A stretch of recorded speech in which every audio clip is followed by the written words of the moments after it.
السلام عليكم. أعوذ بالله من الشيطان الرجيم. بسم الله الرحمن الرحیم. رب اشرح لي صدری ویسر لي امری واحلل عقدۃ من لسانی یفقهوا قولی. اچھا، آج نا انشاء اللہ تعالیٰ پروگرام علم کے بارے میں، علم کا فورتھ پارٹ ہے.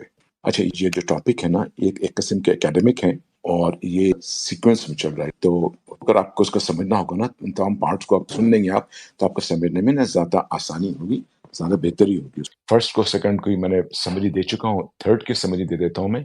Science versus science, SCINC science versus SIGNS science. میں نے بتایا تھا کہ سائنس کیا چیز ہوتی ہے.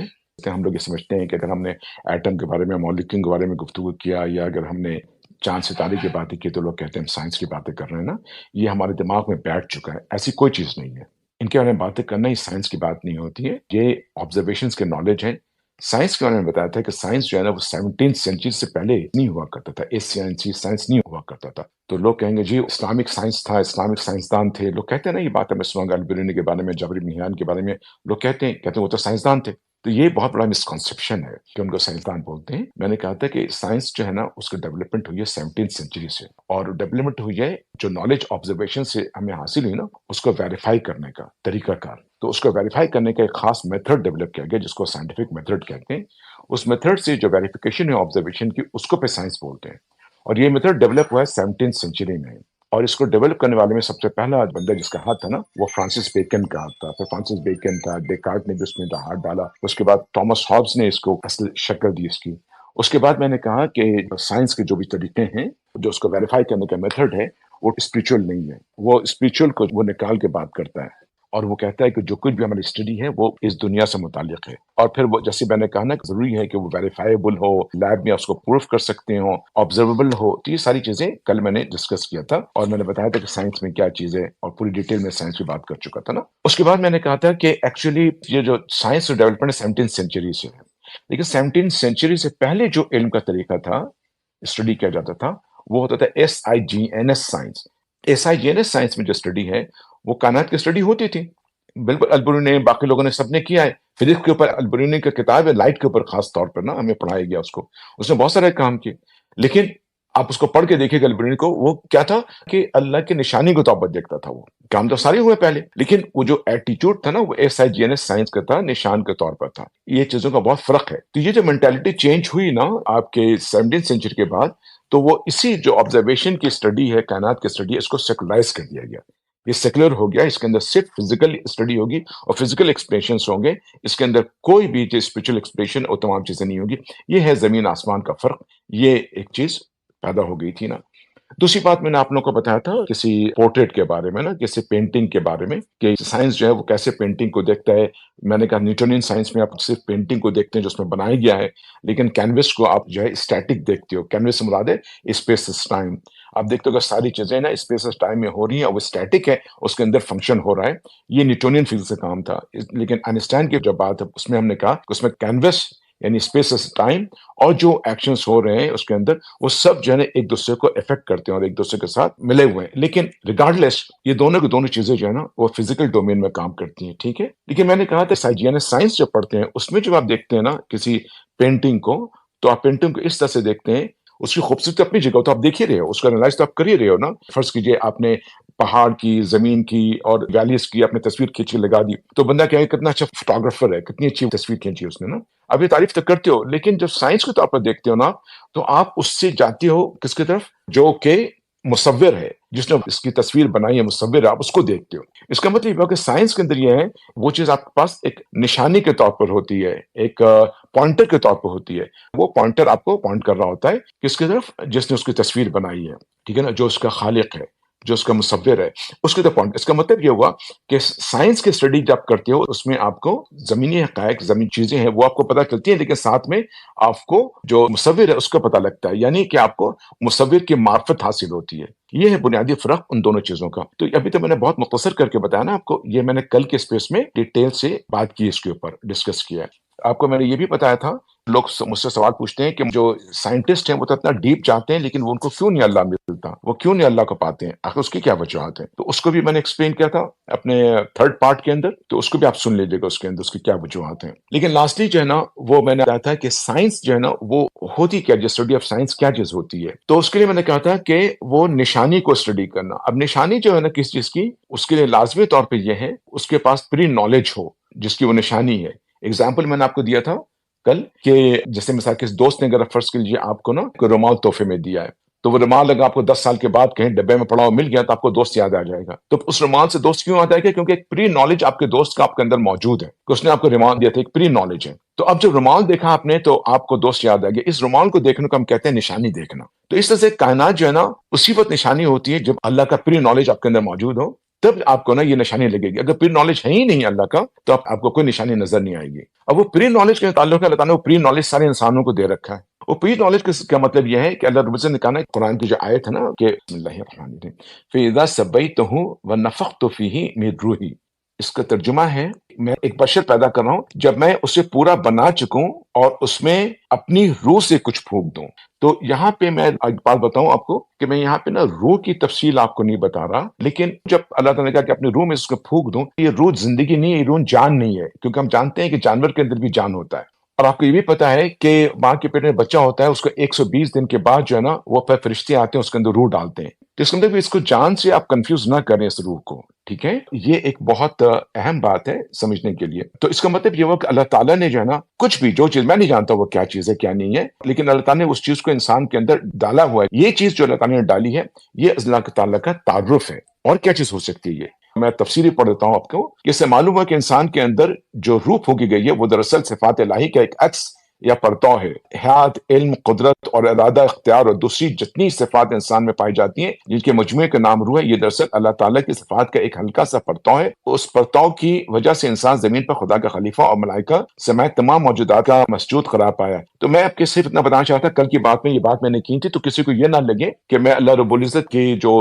ذات ہے، جو پرسن ہے، باڈی، اس کے بارے میں خدا نخواستہ میں کوئی بات کر رہا ہوں۔ میں صرف اتنا کہہ رہا ہوں کہ اللہ تعالیٰ نے جب یہ روح، ابھی جو کچھ بھی ہو، یہ روح جو انسان کے اندر ڈالی، میں اس میں کہتا ہوں کہ اس میں اللہ تعالیٰ کا تعارف ہے، اس کی صفات کا تعارف ہے۔ تو اب جب وہ تعارف موجود ہے نا تو اب آپ جب کائنات کو دیکھتے ہو نا تو وہ کائنات اب نشانی کے طور پر نظر آتی ہے۔ اللہ تعالیٰ المصور ہے تو کائنات کی تصویر دیکھتے ہو تو آپ کو یاد آتا ہے کہ یہ المصور ہے۔ یہ میں آپ کو بتا رہا تھا کہ اس میں کوئی فلسافیکل ڈسکشن میں جانا نہیں چاہتا ان چیزوں کے نا، ذات کے، صفات کے، ان چیزوں کے، میں صرف سمپل رکھنا چاہتا ہوں۔ تو آپ کو نا وہ اللہ کی طرف سے آپ کو ڈائریکشن ملتا ہے اللہ کی طرف، یعنی کہ آپ کو اللہ کی معرفت حاصل ہوتی ہے، اس سے آپ کی اسپیشلٹی بنتی ہے۔ یہ بھی بات میں نے کل کیا تھا اس ڈائریکشن کا۔ اب میں آج کی بات جو ہے نا وہ شروع کرنے جا رہا ہوں اس اہمیت سے کہ نشانی کی بات کو ذرا میں ڈیٹیل میں لے جاؤں گا آج۔ تو میں آپ کو ایک اور چیز بھی بتانا چاہتا ہوں کہ لوگ یہ سمجھتے ہیں کہ ٹیکنالوجی وغیرہ جو ہے نا وہ SCINC سائنس سے ہی مل سکتا ہے، جبکہ میں نے کہا کہ ٹیکنالوجی SCINC سائنس سے نہیں، SIGNS سائنس سے بھی ٹیکنالوجی ملتی ہے، اور اس پہ میں آج تھوڑی سی بات کروں گا۔ اور اس سے پہلے بھی ٹیکنالوجی موجود ہے۔ سائنس جو ہے وہ 17 سینچری کے بعد آیا سائنس، کیونکہ صرف میتھڈ کی انٹروڈکشن کی وجہ سے سائنس بن گیا نا، ورنہ نالج تو بیسیکلی آبزرویشن کا نالج ہے۔ اور ایک اور چیز میں نے آپ کو بتایا تھا کہ کائنات میں جو پارٹیکلس ہوتے ہیں، چیزیں ہوتی ہیں، وہ فزکس، کیمسٹری، میتھس کو فالو نہیں کرتی ہیں، بایولوجی کو فالو نہیں کرتی ہیں۔ وہ ساری چیزیں کائنات کے جو ہے وہ اپنے ایسنشیل نیچر کے طور پر فنکشن کر رہی ہوتی ہیں، ان کا ایسنشیل نیچر ہے۔ ہم کائنات کو سائنس سے دیکھتے ہیں، یہ سب سے بڑا فلا ہے، کیونکہ ہمارے اپنے مائنڈ کو نا اس کو اس طریقے سے سیٹ کر دیا گیا ہے کہ ہم اس کو سائنس کی طور پہ دیکھیں گے، بات جب بھی کریں گے کہیں گے سائنس ہے نا۔ یہ سب سے بڑا پرابلم ہے، یہ ایک ماڈرن ورلڈ کا نا سب سے بڑا ڈیلیما یہ ہے کہ وہ ان چیزوں کو سائنس کے طور پر دیکھتی ہے، بجائے یہ کہ اس کو ایسنشیل نیچر کے طور پر دیکھے۔ کائنات کے اندر سب چیزیں ایسنشیل نیچر کے طور پر ہیں۔ مثال کے طور پر چارج کی بات لے لیجیے کہ چارج کیا چیز ہے، الیکٹرک چارج، یہ سائنس نہیں بتا سکتا چارج کیا ہے۔ سائنس کہتے ہیں ایک فنڈامنٹل پراپرٹی ہے، میں کہتا ہوں یہ ایسنشیل نیچر ہے کائنات کا۔ کائنات کا ایک ایسنشیل نیچر یہ ہے کہ وہ سمپل سے کمپلیکس کی طرف موو کرتی ہے، اس کا ایسنشیل نیچر ہے۔ جیسے سب ڈال پارٹیکل سے ایٹم بنے گا، ایٹم سے مالیکیول بنے گا، اس کا نیچر ہے، ایسنشیل نیچر ہے۔ اس میں سائنس کا کوئی تعلق نہیں ہے، پارٹیکلس کو نہیں پتا کچھ بھی فزکس کا، وہ فزکس کو فالو نہیں کرتے۔ ہم اس ایسنشیل نیچر کو آبزرو کرتے ہیں تو پھر اس کو آبزرویشن کا نام ہم دے دیتے ہیں۔ مثال کے طور پر اس ایسنشیل نیچر کو جب ہم اسمالسٹ پارٹیکل میں دیکھتے ہیں تو ہم اس کو فزکس نام دیتے ہیں، اس کا نا اس نیچر کو۔ اگر ہم اس کو مالیکول میں دیکھتے ہیں تو اس کو کیمسٹری بولتے ہیں، اگر سیلولر پہ دیکھتے ہیں تو اس کو بایولوجی بولتے ہیں، لیکن بیسیکلی اس کا ان چیزوں سے کوئی تعلق نہیں ہے، یہ انڈیپینڈنٹ ہے ان چیزوں سے بالکل۔ اس چیز کو نا آپ نے خاص خیال رکھنا ہے۔ موونگ فارورڈ، جو میں کہہ رہا تھا نا اللہ تعالیٰ کی نشانی کے اوپر، یہ اللہ تعالیٰ کی ساری نشانیاں ہیں، یہ ہم نے سب سے بڑی غلطی کی کہ اس نشانی کو ہم نے سمجھا نہیں اور پڑھا نہیں۔ اس کی کتاب ہے، میں آپ کو اس کتاب کو ریفر کروں گا کہ ضرور پڑھیے گا اس کتاب کو، دو قرآن کے نام سے کتاب ہے، عبد الجیلانی برق کی کتاب ہے وہ، اس میں یہ ساری چیزیں انہوں نے بیان کی ہیں کس طریقے سے مسلمان جو ہے نا وہ اللہ کی نشانیوں کو نہیں دیکھتا تھا۔ اس میں وہ یہ کہتے ہیں اللہ تعالیٰ نے جگہ جگہ یہ کہا ہے کہ یہ لوگ میرے آیات سے ایسے مور کے پھیر کے چلے جاتے ہیں جیسے اندھے ہوں، بہرے ہوں، تو اللہ تعالیٰ اس کے اوپر عذاب کیا ہے کہ ان کے پاس شدید عذاب ہوگا۔ تو یہ عذاب اللہ تعالیٰ نے ہر قسم کے آیات کے اوپر کہا ہے، چاہے وہ کائنات کی آیات ہو یا کوئی بھی آیات ہو نا، یہ اس کے متعلق کہی گئی ہے۔ اب آئیے آپ، میں نے کیا پروگرام کرنا تھا اس کو میں بتا دوں۔ آج آپ یہ دیکھیے گا، یہ جو میں نے بنایا ہے، ڈائیگرام بنایا نا، میں آج اس ڈائیگرام پہ بات کرنا چاہتا ہوں۔ بسم اللہ الرحمن الرحیم، رب اشرح لی صدری ویسر لی امری واحلل عقدۃ من لسانی یفقہوا قولی۔ آج کی ٹاپک یہاں سے شروع ہو رہی ہے، اس میرے ڈائیگرام سے نا۔ تو نیچے میں نے لکھا ہے معرفہ آف اللہ سبحانہ وتعالیٰ۔ میں کہتا ہوں کہ جتنی بھی نالج ہے نا، جو بھی نالج ہے دنیا کا، کائنات کا، ہر چیز کا جو آپ حاصل کرنا چاہتے ہیں نا، اس کا صرف منبع ایک ہی ہے، اللہ کی معرفت حاصل کرنا۔ آپ جب اللہ کی معرفت حاصل کرتے ہو نا، تو آپ کو سب چیزیں کی نالج موجود ہوتی ہے۔ اللہ کی معرفت کا مطلب کیا ہوتا ہے؟ ایک تو یہ کہ اللہ تعالیٰ کی، اس کی ذات کی معرفت، اس کے پرسن کی معرفت۔ اب اللہ کی ذات کے بارے میں معلوم کہاں سے ہو سکتا ہے؟ معرفت کیسے پتہ لگتا ہے؟ تو ہمیں اس کا پتہ ہونا چاہیے کہ اللہ کی ذات کی معرفت جو پوشیدہ ہے وہ سورہ اخلاص کے اندر ہے۔ سورہ اخلاص کے اندر ہمیں یہ لمٹ بتا دیا گیا ہے اللہ کی ذات کے بارے میں جاننے کا، کہ وہ احد ہے، وہ صمد ہے، نہ اس نے کسی کو پیدا کیا، نہ اس کو کس نے پیدا کیا، اس کی طرح اس کا کوئی کفو نہیں ہے، اس کو کوئی مثال نہیں ہے، وہ بالکل احد ہے۔ تو اس میں سورہ اخلاص آگے بات ہوگی۔ مطلب میرا کہنے کے یہ ہے کہ جہاں تک ذات کا تعلق ہے تو یہ ہمارا فل سٹاپ ہے، یہ ہمارا لمٹ ہے۔ ہم سورہ اخلاص سے زیادہ آگے جا کے اللہ کی ذات کو بیان نہیں کر سکتے۔ ہم اللہ کی ذات کے بارے میں وہی بیان کر سکتے ہیں جو کہ سورہ اخلاص میں، لیکن سورہ اخلاص کا مطلب، معنی کا مطلب نہیں کہ سورہ اخلاص کو صرف معنی پڑھ لوں۔ سورہ اخلاص جو ہے نا، اس کو آپ کو گراسپ کرنا پڑے گا کہ آخر یہ کیا چیز ہے، احد کیا چیز ہے، صمد کیا چیز ہے، ٹھیک ہے، کفو کیا چیز ہے نا۔ تب پھر آپ کو جا کے سورہ اخلاص جو ہے نا وہ آپ کے اندر ایک توحید کی شکل میں کھلتا ہے، اور اس سے آپ کو اندازہ ہو جاتا ہے کہ آپ کا لمٹ کیا ہے اللہ تعالیٰ کی ذات کو جاننے کے بارے میں۔ کیونکہ اللہ تعالیٰ کی ذات کو انسان جان ہی نہیں سکتا، اس کی اپنی لمیٹیشن ہے، کیونکہ اللہ تعالیٰ کی ذات نہ ٹائم کے اندر ہے، نہ اسپیس کے اندر، ہیومن لینگویج کے اندر بھی نہیں ہے۔ تو انٹیلیکٹ کی بات کیا کرنا، عقل کی کیا بات کرنا، جب اس کے لینگویج میں نہیں، اس کو آپ سمجھ نہیں سکتے اس کی ذات کو، تو اس کے بارے میں کیا بات کر سکتے ہیں؟ تو اللہ تعالیٰ نے اس کو اپنی ذات کے بارے میں جو معرفت دی ہے وہ سورہ اخلاص میں دی ہے، آپ کو آیت الکرسی میں ملے گی۔ ان چیزوں میں اللہ تعالیٰ نے ذات اسی پہ بتایا کہ تم اللہ کے ذات کے بارے میں تم اپنے لمٹ کو سمجھ لو، اور تمہاری لمٹ جو ہے وہ سورہ اخلاص ہے۔ دوسری چیز ہے وہ معرفت اللہ تعالیٰ کے صفات کے بارے میں۔ صفات کی معرفت کا یہ ہے کہ اللہ تعالیٰ جو اس کے 99 نام ہے نا، وہ صفاتی نام ہے۔ جو اللہ تعالیٰ کے صفات ہیں، اس صفات کے بارے میں ہمیں معرفت حاصل ہونا، کہ اللہ تعالیٰ رب ہے، یہ ہم کو جاننا بہت اہم ہے۔ اس کا کیا مطلب ہے؟ اللہ تعالیٰ کے خالق ہونے کا کیا مطلب ہے؟ اللہ تعالیٰ کے رحمان اور رحیم کا کیا اس کے صفات ہیں؟ اس کے صفات کا معرفت ہونا، پھر اس کے حقوق کا معرفت ہونا کہ اس کے اللہ تعالیٰ کے کیا حقوق ہے ہمارے پر۔ تو اللہ تعالیٰ کی جو معرفت ہے نا، وہ ان تین چیزوں کے معرفے کا نام ہے۔ ان کو آپ سما دینا، تب کہ جمع کر دیں، تو جس سے اللہ تعالیٰ کی معرفت حاصل ہو جاتی ہے، اس سے اللہ تعالیٰ کی معرفت ملتی ہے انسان کو تمام۔ اب یہ تمام معرفت یہ کس طرح سے انسان کو ملتی ہے؟ اللہ تعالیٰ کی حاصل تمام تین چیزیں کیسے حاصل ہوتی ہیں؟ معرفت کا مطلب ہوتا ہے کہ اللہ تعالیٰ کا تعارف ہو جائے، اللہ تعالیٰ کا پہچان ہو جائے، یہ اللہ تعالیٰ کی معرفت ہے۔ یہ معرفت کس طرح سے پہنچتی ہے؟ تو میں نے اس کو نیچے ایک بلاک بنایا، اس میں نے کہا نا کہ اسٹڈی آف سائنس، اور اسٹڈی آف سائنس میں کیا کہ بک جو اللہ تعالیٰ کی ریویلیشنس ہیں وہی ہیں، اور یونیورس، ٹھیک ہے نا، یہ دونوں چیزیں اس کے سورس ہیں۔ لیکن جب ان دونوں سورس کو نا آپ گزارتے ہیں دو پروسیس سے، تب آپ کو نا ان کے معرفت حاصل ہوتی ہے۔ غور کیجیے گا میری اس بات کو، یہ تینوں چیزیں معرفت میں آپ کو بتا دیا نا، اللہ تعالیٰ کی معرفت کی تینوں چیزیں ہیں کہ آپ کو ان دونوں چیزوں کا پتہ لگے، اس کی ذات کی معرفت، اس کی صفات کی معرفت، اس کی حقوق کی معرفت، اس کے کیا ہیں۔ لیکن یہ معرفت ملے گا کہاں سے آپ کو؟ اس کا منبع کیا ہے، سورس کیا ہے اس کا ان معرفت کو حاصل کرنے کا؟ تو ایک میں نے کہا بک، اور دوسرا کہا یونیورس۔ اس میں نے کہا کہ یہ دونوں چیزیں اس کی منبع ہیں، لیکن پروسیس کیا ہوگا؟ یہ تو منبع ہی سورس ہے نا، لیکن اس کا کوئی پروسیس بھی تو ہونا چاہیے نا، جس سے کہ ہمیں سائنس کا علم حاصل ہو۔ تو اس کے دو پروسیس ہیں، میں نے کہا پروسیس آف مائنڈ ایک پروسیس ہے، لیکن دوسرا پروسیس سائنس کے لیے SINC سائنس جو ہوتا ہے نا، SINC سائنس، اس کے لیے صرف انڈرسٹینڈنگ کے پروسیس کے لیے صرف مینٹل پروسیس کافی ہوتا ہے۔ اچھا، پارٹ 1 اور پارٹ 2 میں یہ بات میں کر چکا ہوں، لیکن جو اسلامک نالج ہے، سائنس کا نالج ہے نا، وہ صرف ایک پروسیس سے کمپلیٹ نہیں ہوتا، اس کو دو چیزوں سے پروسیس کرنا پڑتا ہے۔ ایک اس کو پروسیس کرنا پڑتا ہے مائنڈ سے، آپ اس کو پروسیس کرتے ہیں، اور دوسرا پھر آپ کو اس کو پروسیس کرنا پڑتا ہے ہارٹ سے۔ تو پروسیس آف ہارٹ بہت لازمی ہے سائنس کو، SIGNS سائنس کو دیکھنے کے لیے۔ جب یہ دونوں چیزوں سے گزارتے ہیں تو آپ کو پھر اللہ کی معرفت آپ کو حاصل ہوتی ہے، جب ان دونوں سے گزرتے ہیں آپ، صرف ایک پروسیس سے نہیں۔ اور جیسے میں آپ سے کہہ رہا تھا نا کہ کائنات کو بھی اللہ تعالیٰ نے نا کہا کہ یہ میری آیات ہیں، اور کتاب کی اللہ تعالیٰ نے کہا کہ یہ میری آیات ہیں۔ آیت کا مطلب ہے کہ نشانی، سمبل، پوائنٹر، تو یہ دونوں چیزیں اللہ کی طرف پوائنٹ کر رہی ہوتی ہیں، ٹھیک ہے نا، اپنے خالق کو بتا رہی ہوتی ہیں۔ یہ دونوں چیزیں نشانی ہیں، لیکن جو اللہ تعالیٰ کا پری نالج ہے وہ انسان کو اللہ تعالیٰ نے دے دیا ہے، اس کے دل میں، روح کے شکل میں، یہ ہے وہ پری نالج۔ جب وہ پری نالج کو آپ کور نہیں کرتے ہو، بغیر کور کیے وہ پری نالج، تو آپ کو کائنات نشانی کے طور پر نظر آتی ہیں، اور آپ اس سے اللہ تک پہنچتے ہو، اس کی معرفت حاصل ہوتی ہے. لیکن جب اس کو آپ کور کرتے ہو، جیسے کہ میں نے کہا جو سائنٹسٹ جو ہوتے ہیں، جو سائنس کو پڑھتے ہیں، اس میں فنڈامنٹل ریکوائرمنٹ یہ ہے کہ وہ اس قسم کی بات کی طرف توجہ نہیں دیں گے، یہ چیز ان کے اسٹڈی میں نہیں آئے گا. اس کا مطلب یہ ہے کہ وہ اسپرٹ نالج کو کور کر دیتے ہیں، تو پھر ان کو کبھی بھی کوئی چیز نشانی کے طور پر نظر نہیں آئے گی. اس کور کرنے کو کفرہ کہتے ہیں، کفرہ سے کافر بنائے. تو یہاں میں نے کہا کہ اسٹڈی آف سائنس کا جو تعلق ہے نا، اس کے لیے آپ پروسیس آف مائنڈ اور پروسیس آف ہارٹ سے گزارتے. جب سے پروسیس آف ہارٹ اور مائنڈ سے گزارتے ہیں نا، تو دو چیزیں ہوتی ہیں. اب اس میں دیکھیے کہ میں نے لیفٹ کو میں نے ایک چیز بنائی ہے، دیا ہے، اس میں لکھا ہے فزیکل نالج. جب آپ اس کو پروسیس آف مائنڈ سے گزارتے ہیں نا اسی چیزوں کو، تو آپ کو نا اس کے فزیکل نالج کا اندازہ ہوتا ہے، اس سے فزیکل علم ملتا ہے آپ کو. ہم اسٹڈی آف سائنس کر رہے ہیں، دیکھیے گا SIGN سائنس کر رہے ہیں، لیکن اس کے اندر بھی جب پروسیس آف مائنڈ سے گزارتے ہیں نا، تو آپ کو پتا کیا ہوتا ہے، آپ کو اس کا فزیکل نالج ملتا ہے، اس کی بناوٹ کیا ہے، کیسے بنا، کیا بنا، یہ ساری چیزیں آپ کو نالج ملتی ہیں. آپ کو مالیکیول، ایٹم سب پتا چلے گا، آپ کو کائنات کی تمام چیزیں نشانی کے طور پر آپ اس کو ڈک کریں گے، تمام چیزیں. کیوں؟ قرآن کا یہ حکم ہے. قرآن کا حکم یہ ہے کہ زمین پہ چلو پھرو، معلوم کرو کہ میں نے تمہاری آفرینش کی ابتدا کیسے کی. اور یہ کام ان لوگوں نے کیا جنہوں نے ایولیوشن کو تھیوری آف ایولیوشن دیا، اور ہمیں یہی بات کہا گیا تھا کہ تو گھومو پھرو دیکھو میں نے تمہیں ابتدا کی کیسی کی تمہاری زندگی کی. ہم نے نہیں کیا نا. تو فزیکل نالج جو ہے نا، یہ آپ کو ملتا ہے جب آپ پروسیس آف مائنڈ سے گزارتے ہو. جب فزیکل نالج آپ کو ملتا ہے تو لامحالہ طور پر آپ بیٹھے تو نہیں رہو گے ہاتھ دھر کے، تو پھر اس سے فزیکل ایڈوانسمنٹ ہوتی ہے، پھر مٹیریل ڈیولپمنٹ ہوتی ہے، اور جب مٹیریل ڈیولپمنٹ ہوتی ہے تو پھر آپ کو اس دنیا میں سکسس ملتا ہے. ٹھیک ہے نا، سائنس کے اندر. لیکن جب آپ اس کو پروسیس آف ہارٹ سے گزارتے ہیں تو ساتھ ساتھ آپ کو جب سائنس کی اسٹڈی کرتے ہیں، ایسا جنس سائنس کی اسٹڈی کرتے ہیں، تو دو چیزیں بیکورڈ آپ کو حاصل ہوتی ہیں.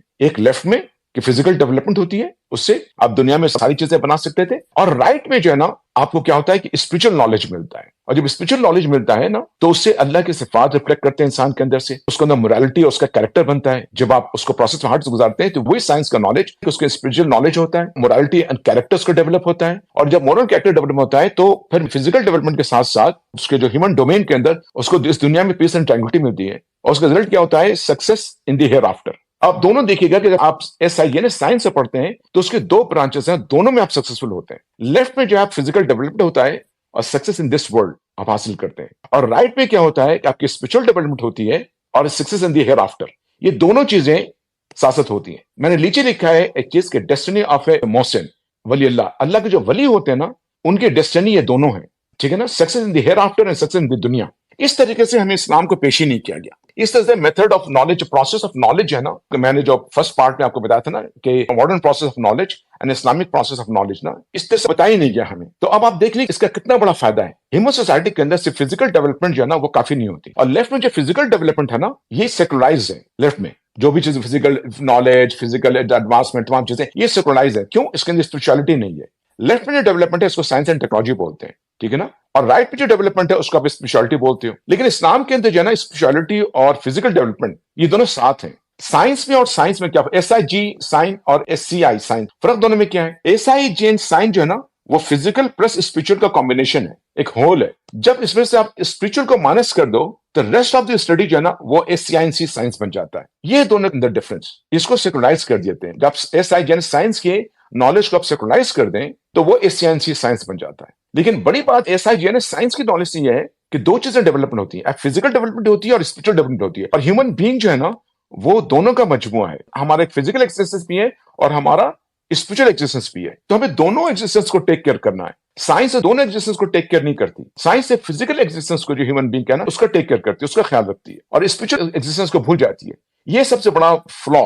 لیکن SIGN سائنس جو ہے نا یہ دونوں ایکزسٹنس کو پروٹیکٹ کرتی ہے، پریزرو کرتی ہے، یعنی فزیکل بھی اور نان فزیکل. فزیکل کا فائدہ کیا ہوتا ہے کہ ورلڈلی ڈیولپمنٹ، گھوڑا، گاڑی، جہاز سب آپ بنا سکتے تھے. یہ کرتے رہے لوگ، یہ بہت آگے تک مسلمانوں کے سائنس میں دلچسپی رہی ہے. اور رائٹ میں جو ہے اس کا کیا فائدہ ہوگا؟ اس کا فائدہ ہوا کہ انسان کے اندر فزیکل ڈیولپمنٹ کے ساتھ ساتھ انسان جس بات کی خواہش رکھتا ہے. آپ کو پتا ہے ہر جگہ دنیا میں انسان کس بات کی خواہش رکھتا ہے؟ آپ نے کبھی محسوس کیا؟ انسان پیس اور ٹرانکولیٹی کی بھی خواہش رکھتا ہے. صرف دنیاوی مال ملنے سے کافی نہیں ہوتا، اس کو دونوں چیزیں چاہیے ہوتی ہیں. مادی ترقی ملے، مادی آسائش بھی ملے مجھ کو، اور مجھے پیس اینڈ ٹرانکولیٹی بھی ملے. سبحان اللہ، دونوں چیزیں خواہش کرتا ہوں، چاہتا ہوں مجھے دونوں چیزیں ملیں. یہ دونوں چیزیں سائنس سے اس کو نہیں مل سکتی. سائنس اور ٹیکنالوجی سے اس کو فزیکل تو مل جائے گی، دوسری نہیں ملتی. لیکن SIGN سے جب وہ کرے گا نا اس کو دونوں چیزیں ملتی ہیں. فزیکل ڈیولپمنٹ بھی ہوگا اور روحانی ڈیولپمنٹ کی وجہ سے کیا ہوگا کہ اس کی زندگی کے اندر پیس اینڈ ٹرانکولیٹی ہوگی. یہ ہے وہ خوبصورتی، یہ ہے وہ نالج کا طریقہ جو SIGN سائنس سے ہمیں حاصل ہوتا ہے. اور جب اس سے جو چیز حاصل ہوتی ہے اس میں بیک وقت فزیکل ڈیولپمنٹ بھی ہے اور ہمارا اسپرچل ڈیولپمنٹ بھی ہے. دوسرے معنوں میں ہم دنیا میں بھی کامیاب ہوں گے اور آخرت میں بھی کامیاب ہوں گے. اور یہی جو ایک مومن کی ڈیسٹنی ہے. یہ تھا علم کا طریقہ، اسلامک علم کا طریقہ. اس علم کے طریقے کو جو ہے نا ہمارے اندر سے قذف کر دیا گیا، اس علم کے طریقوں کو سمجھا نہیں گیا، اس طریقے کو نکال دیا گیا، اس طریقے سے نہ کہیں ہمارے تعلیم اداروں میں، ہمارے نصاب میں کبھی اس طرح سے پڑھایا گیا اور بتایا گیا۔ ہمیں جس طریقے سے جو ہمارا مائنڈ سیٹ ہوا وہ سائنس کے بیسس مائنڈ سیٹ ہوا، جس کے سے ایک ماڈرن مائنڈ بنانا، تو اس طرح کے نالج کو کیسے واپس لائے جائیں، اس پروسیس کو کیسے واپس لائے جائیں، کس طرح سے کریں؟ اس پہ نا بہت سے لوگوں نے نا کام کرنے کی کوشش کی، کچھ لوگوں نے کام کرنے کی کوشش کی، اس کو بڑے لوگوں کے اوپر، یعنی کہ میچور لوگ جو تھا ان کے اوپر کام کرنے کی کوشش کی، لیکن اس کا خاطر خواہ نتیجہ نہیں نکلے گا۔ اس کی وجہ یہ کہ جو بڑے لوگ ہوتے ہیں نا ہمارے جیسے لوگ، ان کے پاس اپنا اپنا بیگیج ہے، ان کا مائنڈ سیٹ، ان کا اسٹیٹ آف کانشیسنیس اس کو ایکسیپٹ نہیں کرے گا، بہت مشکل سے ہوگا، یعنی کہ اس کے لیے ان کو میڈیٹیشن کرنا پڑے گا، بہت کچھ کرنا، تب ان کا مائنڈ سیٹ جو ہے نا شاید ان چیزوں کو قبول کر لے، ایکسیپٹ کر لے۔ لیکن وہ ہر گفتگو کے بعد سب سے پہلے تیار ہوں گے بحث کرنے کے لیے، کیونکہ وہ بحث اس لیے کرتے ہیں کہ ان کے پاس بیگیج ہوتا ہے اور ان بیگیج کو ہٹا کے وہ دیکھ نہیں سکتے، کہ جو بیگیج ہوتا ہے وہ ان کا ورلڈ ویو بنا ہوتا ہے، ان کا ورلڈ ویو ایک ماڈرن سائنٹیفک ورلڈ ویو بنا ہوا ہے، اس سے آگے دیکھ نہیں سکتے، سوچ نہیں سکتے نا، تو لازمی طور پر آپ ان سے یہ باتیں کریں گے نا تو ایک دم سے آپ کو پلٹ کے آئیں گے، آپ سے ویسے ویسے کریں گے، یہ ان کے ساتھ مجبوری ہے ان کی نا، وہ کریں گے مجبوری ہے۔ تو اس کو کیسے ہینڈل کیا جائے، کس طرح سے ہینڈل کیا جائے؟ ایک بندہ پروفیسر مہدی، مجھے آئی جسٹ لو، انتقال ہو گیا ہے، ہی واز اے کنورٹ مسلم، بہت ہی واز مطلب نیوکلیر سائنٹسٹ تھا وہ، اور پی ایچ ڈی تھا، اور بہت قابل بندہ، بہت قابل بندہ، اس کے میں نے بہت کچھ سیکھا، اس کتابیں میں نے بہت پڑھی ہیں میں نے۔ اس بندے نے نا اس کی امیزنگلی چیزوں کو ایکسکرائب کیا، ایکسپلین کیا ہے، اس کا اندازہ تھا اس بات کا کہ کیسے کیا جا سکتا تھا۔ تو اس نے جو ہے نا اس ڈیولپمنٹ کے لیے اس نے ملیشیا کو سلیکٹ کیا، اور ملیشیا میں نا اس نے ایک اسکول اس نے کھولا، یا اس نے ٹیچروں کو بنایا، اسکول کھولا، اس کا نام تھا خلافہ اسکول۔ یہ بہت ٹرینڈ بندہ تھا، امیزنگلی، میں سوچتا ہوں آئنسٹائن سمجھتا ہوں اس کو نا، اتنا جینیس بندہ نا تھے یہ، اینڈ سو اسپرچل انبلیویبل، اور کس طرح سے دونوں کو کمبائن کر کے انہوں نے دیکھا ہے۔ تو انہوں نے جو کیا کہ وہاں جا کر کے وہ تعلیم بچوں سے شروع کی نا، خلافہ اسکول کی۔ اچھا، میں اس کو دیکھ رہا ہوتا تھا، میرا بہت انٹرسٹ تھا، کیونکہ یہ اسٹیٹ آف کانشیسنس کا معاملہ، یہ نصیحت سے تو نہیں ہو سکتا، کسی کو بتا نہیں جا سکتا، میں اس بات پہ کنفرم تھا کہ کسی کو سمجھانے سے، بات کرنے سے نہیں ہوگا، یہ بہت ڈیپ چیز ہے کہ اسٹیٹ آف کانشیسنس کو چینج کرنا، پیراڈائم شفٹ کرنا آسان کام نہیں ہے۔ تو میں جاننا چاہتا تھا کہ یہ لوگ کیسے کر رہے ہیں، کیا کر رہے ہیں، مجھے تو خیر تفصیل تو پتا تھی بہت ساری، لیکن پھر میں اس کے لیے نا 2008 میں ملیشیا گیا، اور خاص طور سے میں نے ان کو وزٹ کیا، خلافہ اسکول والوں کو، ان کے پرنسپل سے ملا، ان سے ملا، کیونکہ میری خواہش تھی کہ میں یہاں پہ اسکول کھولوں گا۔ تو پھر میں نے ان کی نا نصاب کی کتابیں دیکھی، میں نے کچھ کتابیں شاید لے کے بھی آیا تھا 2008 میں نا، بچوں کی کتابیں، تو میں نے دیکھا کہ انہوں نے کتابوں کو کس طرح سے ایڈریس کیا ہے، یہی جو آپ کے نیچرل چیزیں جو کام کرتی ہیں، اور نیچر میں جو کچھ ہوتا ہے، اور نیچرل فینومینا، تمام چیزیں کیسے اس کو ایڈریس کیا گیا، امیزنگلی ایڈریس کیا گیا، بہت امیزنگلی، اس کو ویسے ایڈریس کیا گیا جیسے میں آپ سے کہہ رہا ہوں نا کہ یہ ایک ایسنشیل نیچر ہے کائنات کا نا، تو کائنات کے ایسنشیل نیچر کے طور پر اس کو بتایا گیا۔ ایسنشیل نیچر کو جب آپ بتاتے ہو نا، تو جب نیچر کی بات آتی ہے، اس کا مطلب ہے کہ نیچر دینے والے بھی تو کوئی ہے نا، تو انہوں نے نا بجائے یہ کہ اس سائنس کو کاز اینڈ افیکٹ میں ایکسپلین کرنے کے کہ یہ جناب یہ ٹیمپریچر کم تھا تو بارش ہو گئی، اور ٹیمپریچر پریشر کی وجہ سے بارش ہو گئی، وہ تو بتاتے ہی ہیں، لیکن وہ پھر یہ بتاتے ہیں اس میں اللہ کا ہاتھ تھا۔ تو انہوں نے وہ اسکول میں یہ کام شروع کیا، انہوں نے کوسووا کے اندر ہمارے دوستوں نے ایک کھولا تھا اسکول، 2 سال پہلے میں ان کو دیکھ کے آئے ہوں، تو وہاں چونکہ بہت مشکل کام ہے، کیونکہ آپ اسلام کا ان چیزوں کا نام نہیں لے کے آ سکتے، لیکن وہ اس کو فطری طور پر لانے کی کوشش کر رہے ہیں، جو ان کی سمجھ ہے، جو اس کے ڈیپتھ کو سمجھتے ہیں، جانتے ہیں، تو لوگ اس کے اوپر کام کر رہے ہیں۔ تو یہ ایک بنیادی ڈفرینس تھا ایس آئی جی سائنس کے نالج میں اور اس سائنس کے نالج کے اندر، کہ کس طرح سے اس سے کیا حاصل ہوتا ہے، کیا نہیں ہو سکتا ہے۔ اور جیسے میں نے کہا کہ انسان کی دنیا کی ترقی جو ہے نا، یہ مومن کا حصہ تھا، جس پہ علامہ اقبال بار بار کہتے رہے، لیکن ہمیں اس پہ نہیں توجہ دیا گیا۔ اچھا، اب اس بات کو کرنے کے بعد اب میں آپ کو قرآن کی اس آیت کی طرف لے جانا چاہتا ہوں، جس کی طرف اسی آیت کے بارے میں آپ سے بات ہو رہی ہے۔ آج کے موضوع کے لیے میں نے سلیکٹ کیا اس آیت کو، وہ ہے کہ اعوذ باللہ من الشیطان الرجیم، بسم اللہ الرحمن الرحیم، ان فی خلق السماوات والارض واختلاف اللیل والنہار لآیات لأولی الالباب، بے شک آسمانوں اور زمین کی تخلیق میں اور رات دن کے بارے آنے جانے میں ان عقل والوں کے لیے بڑی نشانیاں ہیں۔ الذین یذکرون اللہ قیاما وقعودا وعلی جنوبہم ویتفکرون فی خلق السماوات والارض ربنا ما خلقت ھذا باطلا سبحانک فقنا عذاب النار، جو اٹھتے بیٹھتے اور لیٹے ہوئے ہر حال میں اللہ کو یاد کرتے ہیں، اور آسمانوں اور زمین کی تخلیق پر غور کرتے ہیں، اور انہیں دیکھ کر بول اٹھتے ہیں کہ اے ہمارے پروردگار، آپ نے یہ سب کچھ بے مقصد پیدا نہیں کیا، آپ ایسے فضول کام سے پاک ہیں، بس ہمیں دوزخ کے عذاب سے بچا لیجیے۔ یہ 2 آیت کے اوپر میں بات کرنا چاہتا ہوں۔ ان فی خلق السماوات والارض، ان جو ہے نا وہ ہے کہ بے شک، انڈیڈ، بلا شبہ، کس چیز میں؟ کس چیز میں؟ خلق السماوات والارض، کہ زمین اور آسمان کی تخلیق میں، واختلاف اللیل والنہار، اور جو دن اور رات کا الٹ پھیر ہے، اس میں کیا چیزیں؟ یہ آیات ہیں۔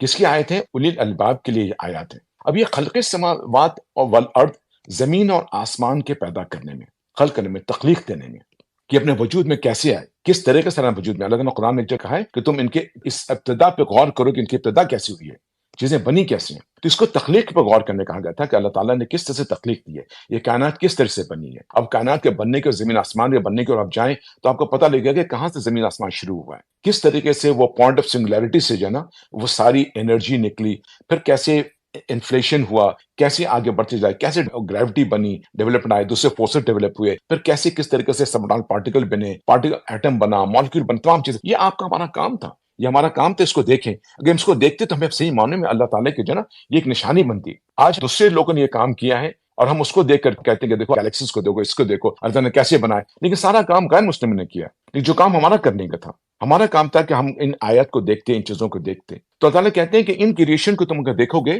تو تم کو پتہ لگے گا کہ تخلیق ہے. اور آج کو پتہ لگ جائے گا کہ یہ تخلیق ہے، کیونکہ آج ٹائم اینڈ اسپیس جو ہے نا، پہلے ہمیشہ ہی سمجھا جاتا تھا کہ ٹائم اینڈ اسپیس جو ہے وہ ایبسلوٹ ہے، ٹائم ہمیشہ ہی سے ہے اور ہمیشہ ہی رہے گا، وہ ختم ہونے کی چیز ہی نہیں، شروع ہی سے تھا. جب سے نعوذ باللہ اللہ تعالیٰ تھے تب سے ٹائم بھی تھا، ٹھیک ہے نا. تو اس سے بہت سارے پرابلم پیدا ہوئے تھے نا. لیکن اب پتہ لگا کہ نہیں، ٹائم اور اسپیس دونوں چیزیں ایک پوائنٹ سے نکلی ہیں، ان کی کوئی ابتدا ہے. اگر یہ ابتدا ہے تو یہ تخلیق ہے، کسی کمانڈ سے نکلی ہوں گی. اللہ کہتے ہیں کہ اس پہ تم دیکھو گے تو یہ تم کو نشانیں نظر آئیں گی.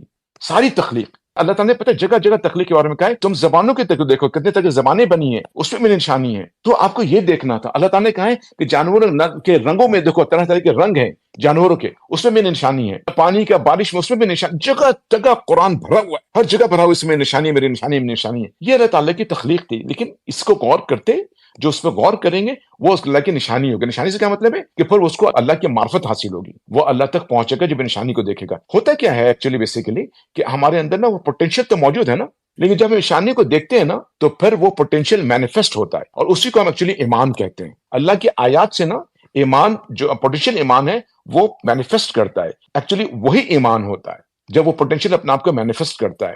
اور وہ مینیفیسٹ جب ہی کرتا ہے جب اللہ کی آیات سے وہ کنیکٹ ہوتا ہے، چاہے وہ وحی ہو یا چاہے وہ آسمانی آیات ہو یا کائنات سے متعلق کوئی چیز ہو. آگے چل کے وہ کہتے ہیں واختلاف اللیل والنہار. اس کا مطلب یہ کہ زمین کی الٹ پھیر، اس کا مطلب یہ کہ ایک ڈائنامک سچویشن ہے. تخلیق تو ایک ہو سکتا ہے نا اسٹیٹک ہونا، ایک تخلیق کر دیا، اب اس کے بعد اللہ تعالیٰ بس الگ ہو گئے، کوئی معاملہ نہیں رہا. جو بہت سے لوگ یہ بھی سمجھتے ہیں اور سمجھتے ہیں کہ اس کے بعد ایک لاز بنا دیا گیا ہے، پرپیچوئل لاز موجود ہے اور سب چیز اسی کے مطابق چل رہی ہوگی، خود بخود آٹو موڈ پہ نا دنیا چل رہی ہے.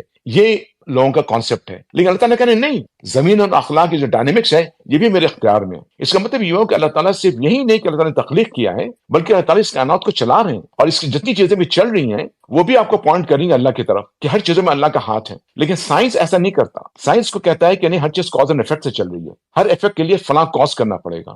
جبکہ کاز اینڈ ایفیکٹ جو ہے نا وہ صرف پرسپشن ہے، ریالٹی یہ ہے کہ اس کے پیچھے اللہ کا ہاتھ ہے. لیکن یہ چیز کون دیکھ سکتا ہے؟ یہ نشانی اس کو کیسے نظر آئیں گی؟ یہ نشانی صرف ان کو نظر آئیں گی جو اولی الالباب ہیں، یہ سب کے لیے نہیں ہے. اسی لیے بڑے بڑے سائنٹسٹ اس کو نہیں دیکھ سکتے، لیکن صرف اولی الالباب اس کو دیکھ سکتے ہیں. تو یہ اولی الالباب ہیں کون؟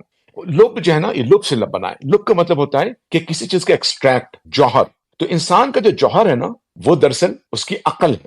لب کا مطلب وہ عقل کے ہے جو کہ بالکل پیور اور ان پولیوٹڈ جو عقل ہے. یہ جو عقل ہے نا، لوگ سمجھتے ہیں کہ عقل بڑی ایبسلوٹ چیز ہے اور یہ پولیوٹ نہیں کی جا سکتی، یہ بہت بڑی حماقت ہے. عقل جو ہے نا ایک ریلیٹیو چیز ہے. دو مختلف لوگوں کی عقل مختلف ہو سکتی ہے چیزوں کو سمجھنے کے لیے. میں اپنی عقل سے بات کر سکتا ہوں، اپنی عقل سے بات کر سکتا ہوں، تو یہ ایبسلوٹ تو نہیں ہوا نا. اور ہماری جتنی بھی عقل ہے نا وہ ہمارے انوائرمنٹ کے اندر ڈیولپ ہوئی ہے. وہ ریزننگ جو ہے وہ انوائرمنٹ سے متاثر ہو کے بنتی ہے، اس کے انوائرمنٹ کے ایفیکٹ کو قبول کرتی ہے ریزننگ. مختلف جگہ کے لوگوں کی مختلف قسم کی ریزننگ ہوتی ہیں. تو یہ پیور ریزننگ نہیں ہوتی، یہ پیور عقل نہیں ہے. کیونکہ جس عقل کی ہم لوگ بات کر رہے ہیں وہ افیکٹڈ عقل ہے، انوائرمنٹ کا اس کے اوپر افیکٹ ہے، تو پیور نہیں ہے.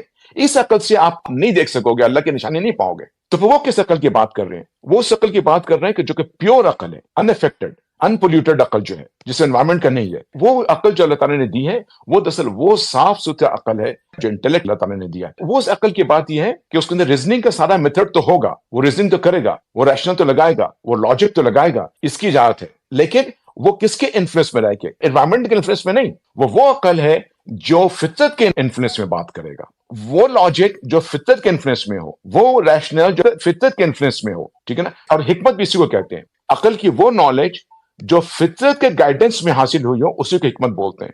اور یہ وجہ ہے کہ حکمت جو ہے نا وہ صرف ظاہر کو نہیں ظاہر کرتی، حکمت کا کام یہ ہوتا ہے کہ ظاہر کے علاوہ وہ بھی دیکھ سکتی ہے کہ وچ از بیہائنڈ دی آبویس کے پیچھے کیا چیز ہے، ریالٹی۔ تو حکمت ہمیشہ ریالٹی کو دیکھتی ہے۔ تو یہ جو اس عقل کی بات ہو رہی ہے وہ پیور عقل ہے جو کہ انوائرمنٹ کے انفلوئنس کے بجائے جو آپ کے فطرت کے انفلوئنس میں ہو۔ اور فطرت میں کیا ہے؟ فطرت میں اللہ تعالیٰ نے ہمارے اندر جو ڈال رکھی ہے روح، تو اللہ تعالیٰ نے جو ڈالا ہے ہمارے اندر، اس کے اندر یہ پری نالج موجود ہے۔ وہ پری نالج کو رکھتے ہوئے جو آپ عقل لگائیں گے تو پھر آپ کی نشانی نظر آئے گی۔ اس کی مثال آپ کو دیتا ہے ابراہیم علیہ السلام کی۔ ابراہیم علیہ السلام جو ہے نا وہ جب نکلے اللہ کو ڈھونڈنے تو انہوں نے چاند کو دیکھا، ستاروں کو دیکھا، سورج کو دیکھا، اور پھر انہوں نے اس سے کنکلوڈ کیا۔ لیکن آپ نے ایک چیز غور کیا کبھی کہ ان کا ایٹیچیوڈ کیا تھا ابراہیم علیہ السلام کا؟ ابراہیم علیہ السلام کا ایٹیچیوڈ یہ تھا کہ وہ اللہ کو دیکھنے نکلے تھے، یعنی کہ جو پری نالج تھا وہ ان کو پش کر رہا تھا کہ تم اللہ کو ڈھونڈو۔ تو انہوں نے اس چیز کو پری نالج کو کور نہیں کیا تھا کہ اس کو کور کر دیتے، وہ پری نالج کہہ رہا تھا کہ تم اللہ کو ڈھونڈو۔ یہ ان کے فطرت میں تھا۔ یہ بڑی بات ہے۔ ابراہیم علیہ السلام کی جو سنت ہے نا وہ سنت ہے جس کو ہم کہتے ہیں سائنس کا نالج، SIGNS، سائنس کا نالج۔ تو یہ ابراہیم علیہ السلام کی مثال دی جا سکتی ہے کہ انہوں نے اس کی بنیاد رکھی ہے، ابراہیم علیہ السلام نے، کہ جو SIGNS سے جو نالج حاصل ہوتا ہے اس کی بنیاد کس نے رکھی ہے؟ تو وہ ابراہیم علیہ السلام نے رکھی ہے۔ کیونکہ ابراہیم علیہ السلام نے کیا کیا تھا کہ وہ اس فطرت کے پریشر میں کہ اللہ کو ڈھونڈو، انہوں نے کائنات کو دیکھنا شروع کیا، اور کائنات کو دیکھنے میں پھر انہوں نے اپنی عقل لگائی، ریزننگ لگائی، اپنے لاجک کو لگایا انہوں نے، پھر انہوں نے کہا یہ نہیں ہو سکتا، یہ نہیں ہو سکتا، یہ نہیں ہو سکتا۔ آپ نے دیکھا کتنی خوبصورت مثال ہے یہ سائنس کے نالج کی، SIGNS سائنس کے نالج کی، کیا خوبصورت مثال ہے قرآن کے اندر اس بات کی، ٹھیک ہے نا، کہ اللہ تعالیٰ نے کس طریقے سے ابراہیم علیہ السلام کے ذریعہ یہ جو نالج ہے یہ ہم تک آج پہنچا ہے۔ یہ ان کی سنت کا نالج ہے، ابراہیم علیہ السلام کی سنت کا نالج ہے یہ، کہ آپ نے دیکھ لیا کہ فطرت کا تقاضا اور پھر عقل کا استعمال دونوں کیسے آپس میں ساتھ مل کر کے کیسے ایک صحیح راستے پر ڈال دیتے ہیں۔ تو ایسی چیزوں کو لب بولا کرتے ہیں، اس چیز کو لب کہا جاتا ہے نا۔ اچھا، اب وہ کہتے ہیں کن کے لیے؟ ان کے لیے یہ آیات ہیں جو لب والے لوگ ہیں، جو اتنے پیور ہیں، اس کے انفلوئنس میں دیکھتے ہیں۔ اب آگے کیا کہتے ہیں؟ آگے کہتے ہیں الذین یذکرون اللہ قیاما وقعودا وعلی جنوبہم ویتفکرون فی خلق السماوات والارض۔ اب وہ کہتے ہیں کہ یہ لوگ جو ہے نا یہ نشانی دیکھتے ہیں نا اللہ تعالیٰ کی، تو یذکرون اللہ قیاما وقعودا وعلی جنوبہم، یہ اللہ تعالیٰ کو نا اٹھتے بیٹھتے لیٹے اللہ تعالیٰ کو یاد کرتے ہیں۔ یہاں پہ ذکر کا مطلب، ہم لوگ یہ ذکر کا مطلب یہ لیتے ہیں کہ سبحان اللہ کہہ دینا، الحمدللہ الحمدللہ، سبحان اللہ سبحان اللہ، اس کو ہم ذکر کہتے ہیں۔ یہ ذکر نہیں ہے، یہ موڈ آف ذکر ہے۔ اصل ذکر یہ ہے کہ اللہ کی ریمبرنس، جو اللہ کو یاد کرتے ہیں، یعنی جب وہ نشانی دیکھتے ہیں نا اللہ تعالیٰ کی تو اللہ تعالیٰ ان کو یاد آ جاتا ہے۔ بالکل اسی طرح سے جیسے میں نے آپ کو مثال دیا تھا کہ آپ کسی دوست کے آپ رومال دیکھتے ہیں تو آپ کو وہ دوست یاد آ جاتا ہے۔ یاد کا کیا مطلب ہے؟ یاد کا مطلب یہ ہے کہ آپ کے کانشیس مائنڈ میں آ جاتا ہے، تو آپ اپنا دوست کو سب چیزیں آپ کے نظر کے سامنے گھومنی شروع ہو جاتی ہیں۔ اسی طرح سے لب والے لوگ ہیں، جب اللہ کی نشانی دیکھتے ہیں نا تو پھر نشانی دیکھنے کی وجہ سے چونکہ اللہ تعالیٰ کا پری نالج تعارف موجود ہے انسان کے دل میں، قلب میں اس کی معرفت موجود ہے، اب وہ یاد کرنے لگتا ہے اللہ تعالیٰ کو۔ نشانی دیکھتا ہے نا تو اب وہ اللہ تعالیٰ کو یاد کرنے لگتا ہے۔ اب اللہ رب العزت جو ہے نا اس کے کانشیس مائنڈ میں آ جاتے ہیں، ٹھیک ہے۔ اب اللہ تعالیٰ کانشیس مائنڈ میں ہر وقت رہتے ہیں اس کے۔ ہماری یہ 3 پوسچر ہے نا، ان تینوں پوسچر کا مطلب یہ کہ ہر وقت اللہ تعالیٰ اس کے مائنڈ میں رہتے ہیں۔ اس کا کیا مطلب ہوا؟ اس کا مطلب یہ ہوا کہ وہ شخص جو ہے نا وہ گاڈ کانشیس بن جاتا ہے، وہ متقی بن جاتا ہے، وہ گاڈ کانشیس بن جاتا ہے۔ یعنی کہ بندہ جب کائنات کو دیکھتا ہے نا، کائنات میں اللہ کی نشانیوں کو دیکھتا ہے نا، اور جب اس کی عادت ہو جاتی ہے، اس کی ہیبٹ ہو جاتی ہے، نہیں کہ کبھی کبھار، اب ہر چیز میں وہ اللہ کی نشانی دیکھ رہا ہوتا ہے، جب ہر چیز میں اللہ کی نشانی دیکھ رہا ہوتا ہے نا تو یہ بندہ تقوی کے اونچے لیول پہ چلا جاتا ہے۔ تقوی تو اپنی جگہ پہ ہے نا، ہر ایک میں تھوڑا تھوڑا تقوی ہے، تقوی بڑھتا جاتا ہے، لیکن جب اس نتیجے پہنچتا ہے یہ بندہ کہ اٹھتے بیٹھتے اور لیٹے اللہ کا ذکر کرتا ہے وہ، یعنی اللہ تعالیٰ اس کے میموری میں ہوتے ہیں، اس کی یاد میں ہوتے ہیں، ہر صورت میں، ہر حال میں، تو یہ کمپلیٹ جو ہے نا یہ بندہ دراصل تقوی کے اس مقام پہ پہنچ گیا ہے جہاں پہ کہتے ہیں کہ انسان ایسی جگہ پہنچ جاتا ہے جہاں جیسے کہ وہ ایز اف وہ اللہ کو دیکھ رہا ہے، لیکن اللہ کو دیکھ نہیں سکتا، اللہ اس کو دیکھ رہا ہے، اس کو احسان کا درجہ کہتے ہیں۔ تو وہ بندہ احسان کے درجے پہ پہنچ جاتا ہے اور وہ وقت اللہ کو یاد رکھتا ہے، یاد کرتا نہیں ہے، اس کو اللہ تعالیٰ یاد ہوتے ہیں، ذہن میں ہوتے ہیں، کانشیس مائنڈ ہوتے ہیں، یہ ایکچوئل ذکر۔ اب جب ایسا ہوتا ہے نا تب وہ کوئی چیز اللہ تعالیٰ کو دیکھتا ہے، کوئی نشانی دیکھتا ہے وہ نا، تو اللہ تعالیٰ یاد آ جاتے ہیں، تو اب وہ موڈ آف ذکر استعمال کرتا ہے، وہ کہتا ہے سبحان اللہ۔ یہ موڈ آف ذکر ہے، لیکن اثر میں ذکر اس کے کانشیس مائنڈ میں ہے کہ اللہ اس کو یاد آ گئے، اس نے ایک نشانی دیکھی، اس کو اللہ یاد آ گئے، یہ تو ذکر ہو گیا، لیکن منہ سے جو کرتا ہے یہ موڈ آف ذکر کہتا ہے سبحان اللہ۔ یہ ان دونوں کے درمیان ریلیشن شپ، ہم صرف سبحان اللہ کہنے کو ذکر کہتے ہیں، یہ نہیں ہے۔ سبحان اللہ اس کے منہ سے نکلتا ہے، ہم لوگ سبحان اللہ بولتے ہیں، سبحان اللہ سبحان اللہ سبحان اللہ، ہم نے بولنے میں منہ سے نکلنے میں فرق ہے، اس کا ذکر جو ہے منہ سے نکلتا ہے، لیکن ذکر اس کے کانشیس میں آ جاتا ہے، اللہ یاد آ جاتے ہیں، نظر آتے ہیں، اس کے کانشیس مائنڈ میں اللہ تعالیٰ ہوتے ہیں، وہ گاڈ کانشیس ہو چکا ہوتا ہے، وہ اللہ تعالیٰ اس کو یاد ہوتے ہیں، اٹھتے بیٹھتے لیٹے اللہ تعالیٰ اس کو یاد ہوتے ہیں، ایسا اس کا اسٹیٹ آف مائنڈ ہوتا ہے، اسٹیٹ آف کانشیسنس ہوتا ہے، اب اس کے منہ سے سبحان اللہ نکلتا ہے، الحمدللہ نکلتا ہے، غور کیجئے کتنا بڑا فرق ہے جس کو ہم لوگ ذکر بولتے ہیں اس میں اور جو ذکر میں آپ سے کہہ رہا ہوں اس میں کتنا بڑا قرآن جو بتا رہا ہے اس میں کتنا بڑا فرق ہے. پھر آگے وہ کہتے ہیں وَيَتَفَكَّرُونَ فِي خَلْقِ السَّمَاوَاتِ وَالْأَرْضِ. اور اب ان لوگوں کی جو ہے نا یہ نہیں کہ ایک دفعہ ہو گیا، یہ ان کی ہیبٹ ہوتی ہے، ان کی عادت ہوتی ہے کہ زمین اور آسمان کے تخلیق پہ مستقل طور پر جو ہے نا وہ فکر کرتے رہتے ہیں. فکر کا یہاں پہ جو فکر کا مطلب پریشانی نہیں، فکر کا مطلب ہے غور و فکر کرنا، اس کے ڈیپتھ میں جانا. مفکر اسی سے نکل رہا ہے، وہ فکر کرتا ہے یہ کیسے بنا. یہ زمین آج کا مطلب صرف زمین نہیں ہے، اور اس کا مطلب یہ کہ گیلیکسی نہیں ہے صرف، اس کا مطلب ہے کہ ہر چیز، ہر تخلیق، ہر مخلوق، ہر تخلیق اللہ تعالیٰ کی نا اس کو اسٹڈی کرتا رہتا ہے. جیسے میں کل باتیں کر رہا تھا کہ مجھے بہت فیسنیٹ کرتی ہے کہ یہ کیا چیز ہے عجیب سی کہ ایک ہی زمین کے اوپر سیب کا پودا لگے اور اسی زمین میں اورنج کا پودا لگے یا پیچ کا پودا لگے. فرق کیا ہے؟ زمین تو ایک ہے، را مٹیریل تو ایک ہے، لیکن کیا کمال ہے ان درختوں کا؟ ایک پیچ دے رہا ہے اور ایک سیب دے رہا ہے. مائی گاڈ، یہ کیا کمال ہے؟ کبھی اس نے غور کیا آپ نے؟ کبھی آپ نے غور کیا کہ زمین کے اندر شوگر نہیں ہے اور وہ شوگر دے رہا ہے؟ پانی چلیے مان لیا کہ اس نے پانی زمین سے سک کیا لیکن وہ کلر دے رہا ہے، وہ خوشبو دے رہا ہے. زمین کے اندر تو نہیں ہے جہاں سے وہ درخت کا ایک کام کر رہا ہے. وہ درخت دراصل ایک مینوفیکچرنگ پلانٹ ہے. اور کتنے کمال کی بات ہے مینوفیکچرنگ پلانٹ کی کہ ایک ہی را مٹیریل سے ایک پلانٹ آپ کو سیب دے رہا ہے، مینوفیکچرنگ پلانٹ، اور ایک مینوفیکچرنگ پلانٹ جو ہے نا وہ آپ کو اورنج دے رہا ہے. اسی لیے ہم ان کو پلانٹ بھی بولتے ہیں، غور کیجیے گا آپ انگلش میں. جو ایک درخت جو ہے نا وہ مینوفیکچرنگ پلانٹ ہے. کبھی سوچا اس کمال کو آپ نے؟ یہ کمال، کیا کمال ہوگا اس ہستی کا، اس خالق کا، کہ اس نے کیسے کیسے مینوفیکچرنگ پلانٹ لگا کر رکھے ہیں. ایک ایک مینوفیکچرنگ پلانٹ ایک ایک چیز دیتا ہے اسی را مٹیریل سے. مائی گاڈ، کیا یہ آیت دیکھنے کے بعد انسان کا سر نہیں جھکتا؟ کیا یہ آیت دیکھنے کے بعد اس کو سجدہ کرنے کا دل نہیں کرتا؟ کیا وہ اللہ تعالیٰ کو ایسے یاد نہیں رکھتا؟ میں کبھی اورنج کو دیکھتا ہوں میں دنگ رہ جاتا ہوں. سوچنے کی بات ہے کہ اب اورنج کو دیکھیے آپ کہ اس کے اندر ایک شربت بنایا گیا اور درخت میں کچھ بھی نہیں ہے، درخت ایک شربت بنا دیتا ہے جو اس کے کاش کے اندر ہوتا ہے، وہ بھی ایک بائٹ سائز میں. سوچے ذرا سا، آپ کبھی شربت کو بائٹ سائز میں بنا سکتے ہیں؟ نہیں بنا سکتے.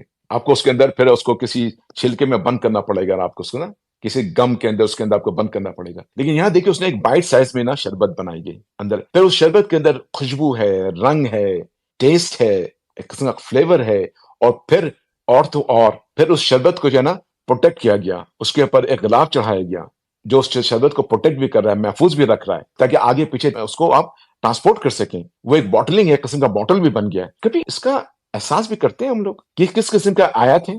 یہی وہ چیز اب یہاں پہ بات ہو رہی ہے کہ یہ جو لوگ ہیں یہ کون لوگ ہیں؟ وہ تفکرون فی خلق السماوات والارض. اور پھر یہ لوگ جو ہے نا وہ زمین اور آسمان کی تخلیق کے اوپر جس میں ساری چیزیں اس میں ہمیشہ غور و فکر کرتے ہیں. اگر غور و فکر کو اگر ذکر کے ساتھ کیا جائے نا تو یہ اللہ تعالیٰ کے قریب کرتی ہے. لیکن اگر صرف ذکر پہ رکھا جائے تو وہی لوگ ہوتے ہیں. ہماری یہاں ٹریجڈی ہو گئی، یہ ایک ذکر کرنے والے لوگ بن گئے تو وہ صرف خانقاہیں میں چلے گئے، ایک فکر کرنے والے لوگ بن گئے تو وہ اپنے آپ کو سائنٹسٹ ہی بن کے چلے گئے، الگ ہو گئے. لیکن اسلام کہتا ہے کہ ذکر اور فکر دونوں ساتھ ساتھ ہیں. آپ فکر کرو، ذکر کرو، ذکر کرو، فکر کرو، اس سے وہ ترقی ہوتی ہے. اب یہاں پہ جو ہے نا یہ تمام فکر کرنے کے بعد تفکرون فی خلق السماوات والارض، اب یہ سب چیز کے بعد اس کا نتیجہ کیا نکالتا ہے؟ وہ نتیجہ نکالتا ہے ربنا ما خلقت ھذا باطلا، کہ اے میرے رب تو نے بے شک جو ہے نا ان چیزوں کو بے مقصد، باطلا کا مقصد یہاں پہ یہ ہے کہ تو نے بے مقصد ہی پیدا کیا ان چیزوں کو. ان سب چیزوں کا مقصد ہے، ان سب چیزوں کا اپنا پرپز ہے. ٹھیک ہے، ہر چیز کا وہ نا پھر پرپز دیکھتا ہے اور پھر کہتا ہے سبحان اللہ. جب یہاں تک اللہ کی آیات دیکھتا ہے وہ نا نشانی دیکھتا ہے، یہاں تو اللہ کی صفات کی معرفت ہوئی نا. اب دیکھیے اس کو اور کس چیز کی معرفت ہوتی ہے، اب غور کیجیے گا. اب وہ کہتا ہے دیکھنے کے بعد اس کو اس نتیجے پہنچتا ہے کہ ربنا ما خلقت ھذا باطلا، کہتا ہے کہ اے اللہ رب تو نے کسی چیز کو باطل نہیں بنایا، بے مقصد نہیں بنایا. قرآن میں ایک جگہ ہے کہ اللہ تعالیٰ کہتے ہیں کہ ہم نے سب چیز کو حق پہ پیدا کیا، یعنی ہر چیز کا پرپز ہے. حق کا ایک مطلب پرپز کے، اور باطل کا مطلب ہے کہ بیکار پرپز کے. وہ اس نتیجے پہنچ جاتا ہے کہ تو نے بے مقصد نہیں بنایا، جس کا مطلب ہے کہ ہر چیز کا ایک مقصد ہے، ہر چیز کا ایک فنکشن ہے. ٹھیک ہے نا، وہ دیکھ رہا ہے کہ ہر چیز جو نا اس مقصد کے مطابق چل رہی ہے، جو اس کا پرپز اس پرپز کے مطابق وہ فیل کر رہا ہے. اس نتیجے پہ وہ پہنچ جاتا ہے. پھر وہ کیا چیز سوچتا ہے؟ کہتا ہے یا اللہ ہر چیز کو تو مقصد ہے اور ہر چیز مقصد کے مطابق چل رہی ہے، تو اللہ تو نے مجھ کو پیدا کیا ہے تو میرا بھی تو کوئی مقصد ہوگا نا. اب یہ چیز اس کے دل میں پیدا ہوتی ہے، یہاں سے اس کے اندر خوف خدا پیدا ہوتا ہے. دیکھیں صرف کائنات کی آیت کو دیکھنے سے کیا کچھ حاصل ہوتا ہے. جب ساری چیز کا پرپز ہے تو میرا بھی تو کوئی پرپز ہوگا نا. اب خوف خدا پیدا ہو، اب وہ خوف خدا سے نا اب وہ گھبرا جاتا ہے. اب اس کے اندر سوال اٹھتا ہے کیا میں اس پرپز کے مطابق زندگی گزار رہا ہوں یا اللہ؟ کیا میں نے اس پرپز کو فلفل کیا ہے؟ اور پھر وہ کائنات میں بھی دیکھتا ہے، کائنات کی کوئی شے جو اپنے پرپز کے مطابق نہیں ہوتی ہے اس کو ہم کہتے ہیں فالٹ آنا. جب بھی کوئی فالٹ کائنات میں آئے وہ بھی کسی لا کے تحت ہی آتا ہے، لیکن جب فالٹ میں آتا ہے نا تو کائنات کی وہ چیز اپنا ایگزسٹنس کھو دیتی ہے، وہ اس کی سزا ہوتی ہے. تو یہ بھی اس کو نظر آتا ہے. تو وہ ڈر جاتا ہے، خوفزدہ ہو جاتا ہے. تو پتہ کیا کہتا ہے فوراً؟ سبحانک فقنا عذاب النار. وہ کہتا ہے یا اللہ تعالیٰ تو نے کوئی چیز بھی نا بے مقصد نہیں بنائی ہے، باطل نہیں ہے، بے مقصد نہیں ہے، ہر چیز کا مقصد ہے. سبحان اللہ، سبحانک کہ تو ان چیزوں سے پاک ہے تو بے مقصد بنائے. تو تو نے مجھ کو بھی جو بنایا ہے تو میں بھی بے مقصد نہیں ہوں، میرا بھی مقصد ہے، لیکن پتہ نہیں میں اپنے مقصد کو پورا کر پا رہا ہوں کہ نہیں کر پا رہا ہوں، کیونکہ مجھے تو نے فری ول دیا ہے، ان کو تو نے فکس کیا ہے، تو میں بھی اس کو کر پا رہا ہوں کہ نہیں کر پا رہا ہوں. اب اس کو فکر اور خوف کے بعد فکر اور پریشانی ہوتی ہے. فقنا عذاب النار. وہ اپنے اللہ سے پھر کہتا ہے کہ اللہ بس ہمیں دوزخ کی آگ سے بچا لے. سب سے پہلا کام کہ چانسز ہے کہ ہم نہیں کر رہے ہوں گے، ہم اس کے اوپر نہیں پوری طرح اتر رہے ہوں گے، کہ اللہ تعالیٰ تو ہمیں اس دوزخ سے بچا لے. جب یہ خوف ہوتا ہے پھر آگے چل کے کہتا ہے ربنا انکا من تدخل النار فقد اخزیتہ وما للظالمین من انصار. کہتے ہیں اے ہمارے رب، آپ جس کو دوزخ میں داخل کر دیں اس سے آپ نے یقیناً رسوائی کر دیا، اور ظالموں کو کسی قسم کی مدد نصیب نہیں ہوتی، کوئی ان کا مددگار نہیں ہوتا. اب یہاں تک جو ہے نا وہ یہ بات کرتا ہے، کس چیز کی بات کرتا ہے؟ جو کہ صرف کائنات کو دیکھنے کے بعد، صرف کائنات سے. اچھا یہ جو بات ہے وہ کر رہا ہے کہ ہم نے اپنے پرپس کو فلفل کر رہے ہیں نہیں کر رہے ہیں، یہ دراصل اللہ کی حقوق کی معرفت ہے. اب غور کیا آپ نے، میں نے کہا تھا کہ کائنات کو دیکھنے سے اللہ تعالیٰ کے حقوق کی معرفت حاصل ہوتی ہے اس کو، اور اس کے صفات کی معرفت حاصل ہوتی ہے اللہ تعالیٰ کی نا جب اس کو دیکھتا ہے. اور ذات کی بھی اس کو معرفت ہوتی ہے. وہ اس طرح معرفت ہوتی ہے کہ وہ پھر یہ جان لیتا ہے کہ اللہ کی ذات میرے عقل سے ماورا ہے، اللہ کی ذات میرے لینگویج سے ماورا ہے، تو وہ ذات ہے، بس اس سے زیادہ ہم کچھ نہیں کہہ سکتے. یہ ذات موجود ہے لیکن ہم اس کے زیادہ اس کی کھوج ٹکان، یہ بھی معرفت ہے اللہ تعالیٰ کی ذات کی. یہ بھی اللہ تعالیٰ کی ذات کی معرفت ہے. اپنے عقل کی لمٹ کو سمجھنے، ہم جب اپنے لینگویج کی لمٹ کو سمجھے، یہ بھی اللہ کی ذات کی معرفت ہے. ورنہ لوگ بھٹک رہے ہیں، لوگ سائنس میں ڈھونڈ رہے ہیں اللہ تعالیٰ کو، لوگ اللہ تعالیٰ کو ڈھونڈ رہے ہیں کائنات کے اندر کہ اللہ تعالیٰ کائنات میں نظر آ جائیں. یہ ایسے ہی لوگ ہیں جو کہ ان کو اپنی عقل کی لمٹ کا پتہ نہیں ہے، ان کو اللہ تعالیٰ کی ذات کی معرفت نہیں ہے، اس لیے وہ عقل سے نا ٹائم اینڈ اسپیس کے اندر اللہ تعالیٰ کو ڈھونڈ رہے ہیں، کسی میتھمیٹیکل ایکویشن میں ڈھونڈ رہے ہیں. وہ اپنے آنکھ سے دیکھنا چاہتے ہیں اللہ تعالیٰ کو، اس لیے کہ ان کو اللہ تعالیٰ کی ذات کی معرفت نہیں ہے. لیکن جس کو اللہ تعالیٰ کی ذات کی معرفت ہے تو وہ معرفت اس کو یہی ہے کہ اللہ کی ذات کی معرفت میری یہی ہے کہ اللہ تعالیٰ جو ہے وہ میرے عقل سے ماورا ہے، میرے سینسز سے ماورا ہے، میرے لینگویج سے ماورا ہے. میرا لینگویج بھی اللہ تعالیٰ کی ذات کو ایکسپلین نہیں کر سکتا. یہ ہے اللہ تعالیٰ کی ذات کی معرفت. یہ اگر دل میں بیٹھ جائے تو پھر اللہ تعالیٰ کے وجود پہ کوئی شک نہیں ہو سکتا، جو آج سائنس نے ہمارے دل میں شک پیدا کر دیا ہے. کیونکہ ہم وجود کو ڈھونڈتے ہیں سینسز سے. ہمارے خیال میں وجود جو ہے نا وہ صرف وہ وجود ہے جو ٹائم اسپیس میں پایا جاتا ہے، اور اس وجود کو ہم ہمیشہ اپنے سینسری آرگن سے ڈھونڈتے ہیں. یہ چیز ہمیں پتہ لگ جائے گی کہ اس سے ماورا ہے. جب ہم اس کے ذات کی معرفت ہوگی تو ہم کہیں گے اس سے ماورا ہے. اس کا مطلب یہ ہوا کہ پھر ہم اللہ کے وجود کو سمجھ پائے، ہم اللہ وجود کی جان گئے، اب اللہ کا وجود ہے، کیونکہ اب یہ انکوشنیبل ہو گیا ہے. لیکن جب تک ہم یہ معرفت نہیں حاصل ہوگی ہم ہمیشہ بھٹک رہیں گے، اسپیس ٹائم میں اللہ کو ڈھونڈیں گے. اللہ ہمیں نظر آ جائے، اس کے معجزہ نظر آ جائے، کچھ بھی نظر آ جائے جو سائنٹسٹ اور ماڈرن لوگ کر رہے ہیں. اللہ نظر کیوں نہیں آتا؟ چھو نہیں سکتے، اس کو ڈھونڈ رہے ہیں، مختلف قسم کے ایکسپیریمنٹ کر رہے ہیں، اس میں ڈھونڈ رہے ہیں. ڈھونڈ تو نہیں رہے ہیں وہ لوگ، بلکہ ثابت کریں گے اللہ نہیں ہے. ویسے let tell you the truth.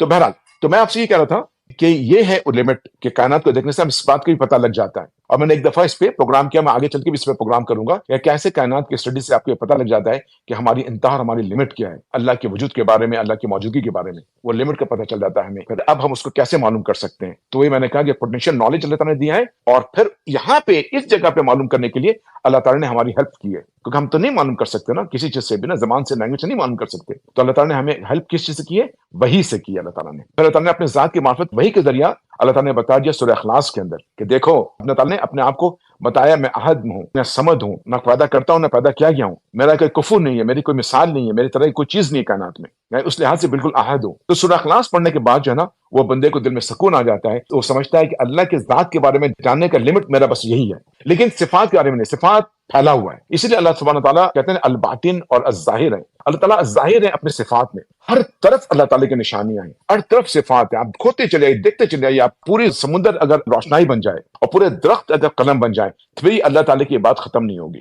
ٹھیک ہے، کیونکہ صفات ہی صفات ہیں، اس کی کوئی انتہا نہیں ہے، انفینٹی ہے. لیکن جہاں تک تعلق ذات کا ہے اس میں ہماری لمٹ ہے، ہماری عقل کی لمٹ ہے، ہماری لینگویج کی لمٹ ہے.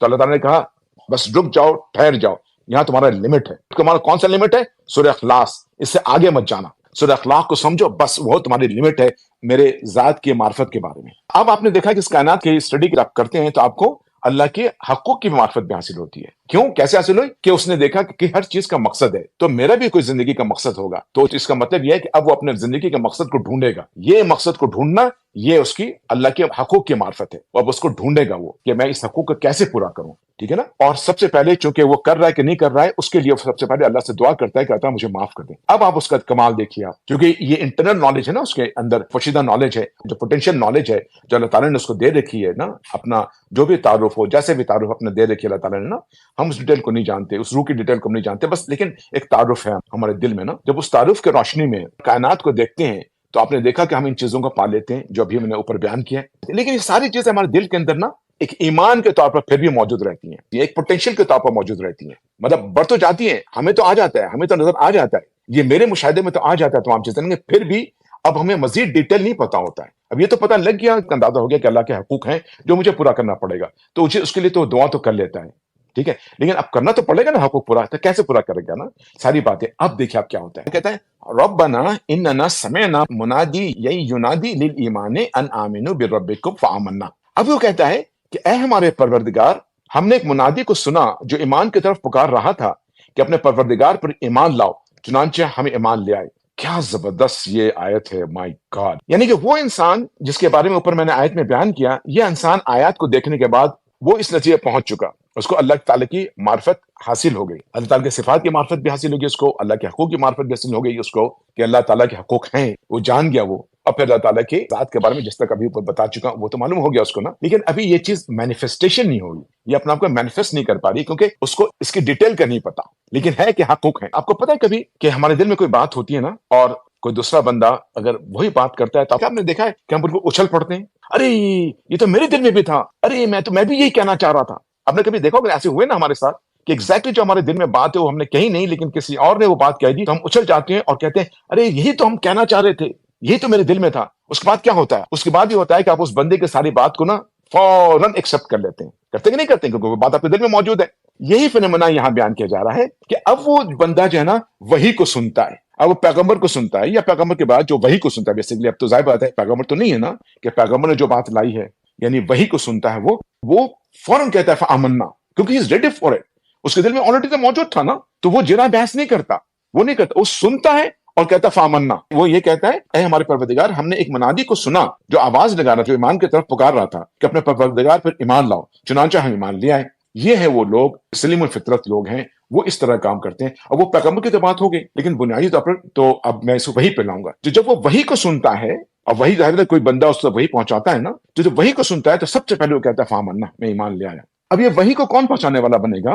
رسول نے آخری خطبے میں کیا کہا تھا کہ میں نے یہ پہنچا دیا تم کو، تم لوگ اس کو آگے دوسرے لوگوں تک پہنچاؤ گے. یہ ذمہ داری کس کی تھی؟ ذرا اپنے گریبان میں ہم سب چھانک کے دیکھیں. ہم تو ایک سانپ کی طرح بیٹھ گئے اس وحی کے اوپر، نہ خود عمل کرتے ہیں نہ دوسرے تک پہنچاتے ہیں. ایک ٹریجری ہوتا ہے نا، پرانے زمانے اپنے کہانی میں پڑھا ہوگا نا، ایک مال و دولت ٹریجر ہوتا تھا نا، اس کے اوپر ایک سانپ بیٹھا ہوتا تھا، نہ خود انجوائے کرتا تھا نہ کسی کو انجوائے کرنے دیتا تھا. ہم لوگ تو وہ سانپ ہیں جو اللہ تعالیٰ کے نا اس ٹریجر کے اوپر ایک سانپ بن کے بیٹھے ہوئے ہیں، نہ خود فائدہ اٹھاتے ہیں اور نہ کسی کو آگے پہنچاتے ہیں. کیا حشر ہوگا ہمارا؟ آپ سوچیں ذرا سا، رونگٹے کھڑے ہو جائیں گے. ہمارے گرد اتنے سارے لوگ ہوتے ہیں، کیا ہم مجھ کو اور آپ کو پتا ہے کہ وہ بندہ سلیم فطرت ہے کہ سلیم فطرت نہیں ہے؟ کیا ایک غیر مسلم سلیم فطرت نہیں ہو سکتا؟ ایک غیر مسلم کائنات کو نہیں دیکھ رہا ہوگا؟ کیا وہ اپنے فطرت پہ رہتے ہوئے نہیں سوچ رہا ہوگا کہ اللہ ہے؟ ہمیں پتا ہے کہ اس کے دل کی بات، کیونکہ اس کے سامنے کچھ بھی نہیں ہے، تو بیچارہ یہ نان مسلم بنا ہوا ہے، یہ جو بھی سامنے دیا گیا اسی پہ چل رہا ہے. وہ آخرت کے دن وہ کھڑا ہوگا ہمارے آگے، ہمارے لیے اللہ کے سامنے، اور وہ اللہ کو کہہ رہا ہوگا کہ اللہ تعالیٰ یہ وہ بندہ تھا جو میرے ساتھ کام کرتا تھا، لیکن کبھی اس نے جو ہے نا تیرے وحی کو ہم تک نہیں پہنچایا.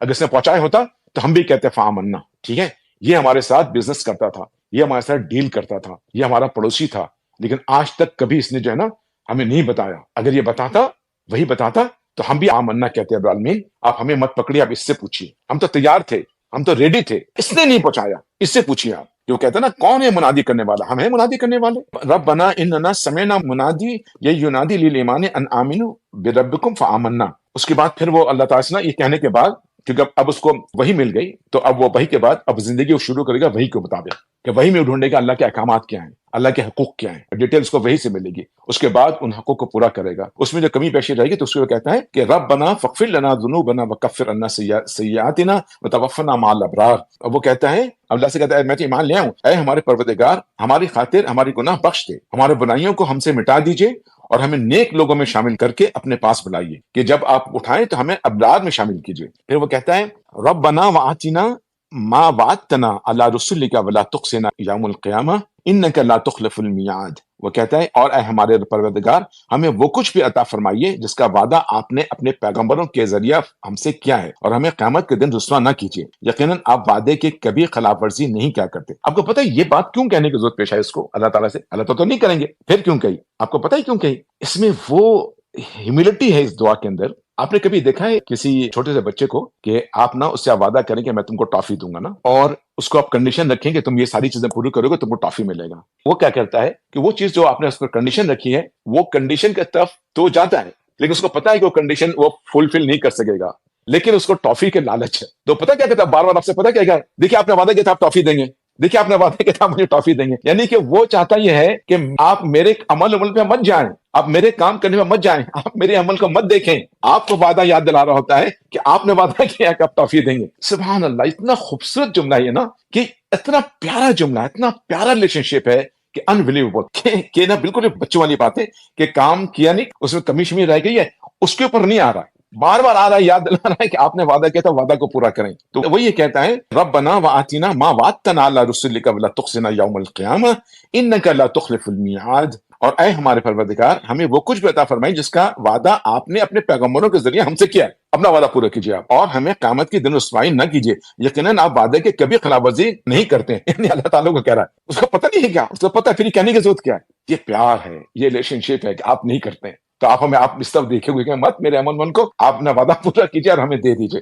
سبحان اللہ۔ اچھا اس کے بعد جو ہے نا، یہ جو ساری دعائیں ختم ہوئی ہیں، اس کے بعد دیکھیے کیا یہ دعا امیزنگ ہے نا، یہ یہاں تک تو ساری دعائیں ہو گئی نا، ساری دعائیں ہو گئی، اب اس کے بعد اس دعاؤں کے بعد اللہ تعالیٰ اس کو بتا رہے ہیں کہ تمہاری ذمہ داری کیا ہے اور تمہیں کیا کرنا پڑے گا، یعنی صرف دعا مانگ کے تم چھوڑ نہیں سکتے ہو، تم دعا مانگنے کے بعد تمہیں جو ہے وہ عمل کرنا پڑے گا۔ اب وہ کہتے ہیں فاستجاب لهم ربهم انی لا اضیع عمل عامل منکم من ذکر او انثی بعضکم من بعض، اور وہ کہتے ہیں کہ چنانچہ ان کے پروردگار نے ان کی دعا قبول کی، دیکھیں دعا قبول ہو گئی، جو اللہ تعالیٰ نے کہا دعا قبول کی، اور کہا کہ میں تم میں سے کسی کا عمل ضائع نہیں کروں گا، خواہ وہ مرد ہو یا عورت۔ اب دیکھا آپ نے کون ہے یہاں پہ لوگوں کا کہتے ہیں مرد الگ، آپ نے دیکھا اللہ تعالیٰ کیسے ٹریٹ کرتے ہیں مرد اور عورت کو، کس طرح ٹریٹ کرتے ہیں، مرد اور عورت سیم نہیں ہے لیکن حقوق میں ایکول ہیں، یہ دیکھیے اللہ تعالیٰ کا۔ اور پھر سنی کیا کہتے ہیں، خواہ وہ مرد ہو یا عورت تم سب آپس میں ایک جیسے ہو۔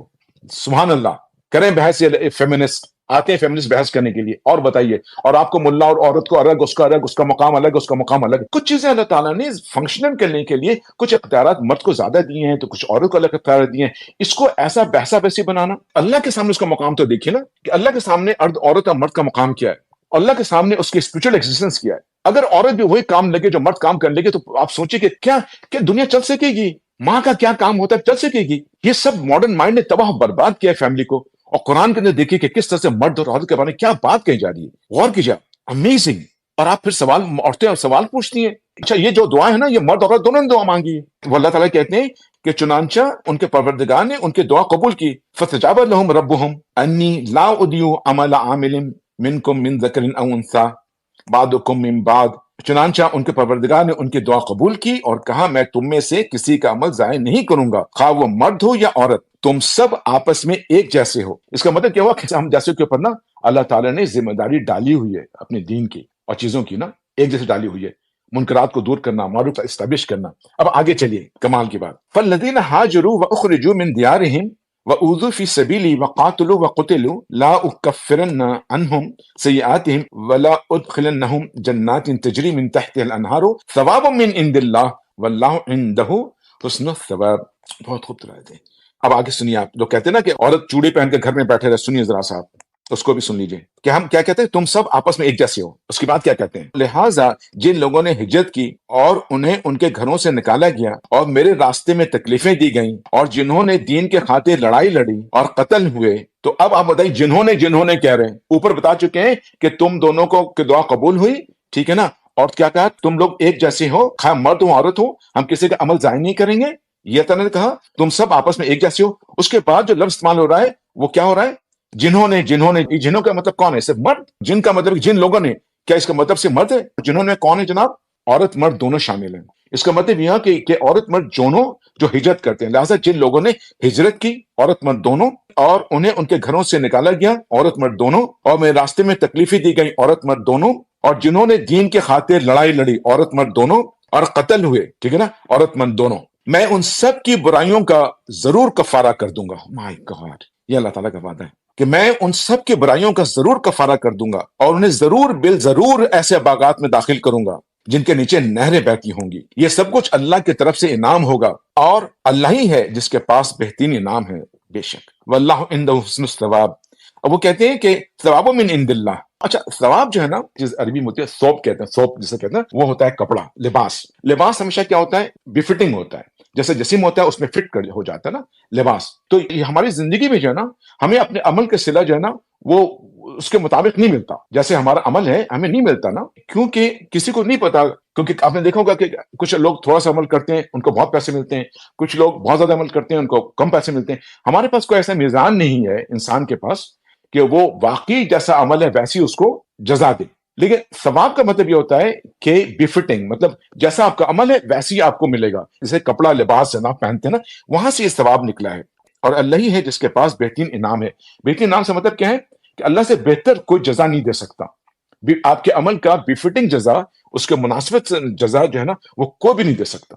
لیکن اللہ تعالیٰ جو ہم کو جزا جو دیتے ہیں، ثواب دیتے ہیں، وہ بالکل بفٹنگ ہوتا ہے. جیسے ہمارا عمل ہوگا ویسے بالکل دیں، مطلب کوئی اس میں کمی نہیں ہوگی. آپ کو سارا کچھ ملے گا. اور مزید تو اللہ تعالیٰ نے ایک جگہ نا سورہ نور میں کہا ہے کہ پھر اس میں مزید اضافہ بھی کروں گا. اور پتہ ہے کون سے عمل آپ کو پتہ ہے؟ ایک اور بھی بتا دوں، کبھی میں انشاءاللہ سورہ نور پہ آؤں گا. اس میں اللہ تعالیٰ کہتے ہیں ایک تو ہوتا ہے نا کہ آپ کو آپ کے عمل کے مطابق دیا جائے نا. اب عمل تو اوپر نیچے ہمارا عمل ہوتا ہے، تو یا تو اس کا ایوریج نکال کے دیا جائے.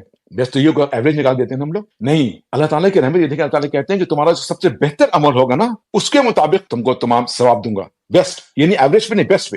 اور پھر کہتے ہیں کہ پھر میں اس پہ مزید اضافہ کروں گا اپنی رحمت سے نا. تو اللہ تعالیٰ یہ کرتے ہیں. اب آپ کو ایک چیز پتا لگا یہاں پہ کہ غور کیا، اس کے ایک حصے کے اندر دعا ہے اور دوسرے حصے کے اندر عمل ہے. دعاؤں کو اور عمل کو الگ الگ نہیں کیا جا سکتا. آپ یہ نہیں کر سکتے کہ صرف اعمال کی بات کریں اور دعا کو چھوڑ دیں، اور آپ صرف نہیں کر سکتے کہ دعا کو بات کریں اعمال کو چھوڑ دیں. یہ خوبصورت ترین آیت ہے قرآن کی، جو ہے 190 سے لے کے 195 سورہ آل عمران کی. پورے دعاؤں کے ایک پیکج ہے جو اس میں روحانی تمام چیزیں آ گئیں. اور اس کے بعد اصل عمل کیا ہے؟ اصل عمل کیا؟ چھوٹی موٹی نیکی ہے اصل عمل جو ہم سمجھتے ہیں. پھر سے سن لیجیے آپ اصل عمل. اللہ تعالیٰ کہتے ہیں کہ ہم ان کے دعاؤں کو قبول کیا. فاستجاب لهم ربهم انی لا اضیع عمل عامل منکم من ذکر او انثى بعضکم من بعض فالذین هاجروا وخرجوا من دیارهم واوذوا فی سبیلی وقاتلوا وقتلوا لا اکفرن عنهم سیئاتهم ولا ادخلنهم جنات تجری من تحتها الانہار ثوابا من عند اللہ واللہ عنده حسن الثواب. اب اس کے معنی پھر سے سن لی تاکہ آپ اس کو ٹیک ہوم رہے آپ کے لیے. وہاں پہ دعاؤں کو سنیے آپ سے ہے کہ چنانچہ ان کے پروردگار نے ان کے دعا قبول کی اور کہا کہ میں تم میں سے کسی کا عمل ضائع نہیں کروں گا، خواہ وہ مرد ہو یا عورت، تم سب آپس میں ایک جیسے ہو. لہٰذا جن لوگوں نے ہجرت کی، دیکھیں آپ کون سی بات ہو رہی ہے، ہجرت کی. ہجرت کو چھوٹی موٹی چیز نہیں ہے. ہجرت کی اور انہیں ان کے گھروں سے نکالا گیا اور میرے راستے میں تکلیفیں دی گئیں. اور کیوں تکلیفیں دی گئیں؟ کیوں نکالا گیا؟ اس لیے نکالا گیا کہ وہ اللہ کے دین کے لیے کھڑے ہوئے. اس لیے نکالا گیا. اس لیے نکالا گیا کہ وہ معاشرے سے منکرات کے خلاف کھڑے ہوئے، منکرات کو دور کرنے کھڑے ہوئے. اس لیے نکالا گیا ان کو کہ وہ اللہ تعالیٰ کے احکامات کو، اللہ تعالیٰ کے دین کو جو ہے نا اسٹیبلش کر رہے تھے. اس لیے ان کو نکالا گیا. تو اسی لیے ہجرت کیا انہوں نے، ان کو تکلیفیں دی گئیں اور انہیں تکلیفوں کو صبر سے برداشت کیا انہوں نے. اور جنہوں نے دین کے خاطر لڑائی لڑی، قتال میں اترے اور قتل ہوئے. آپ کیا سمجھتے ہیں کہ مسلمان قتل نہیں ہوگا؟ مومن قتل نہیں ہوگا؟ مومن بھی قتل ہوگا. اور یہ سب مرد عورت دونوں.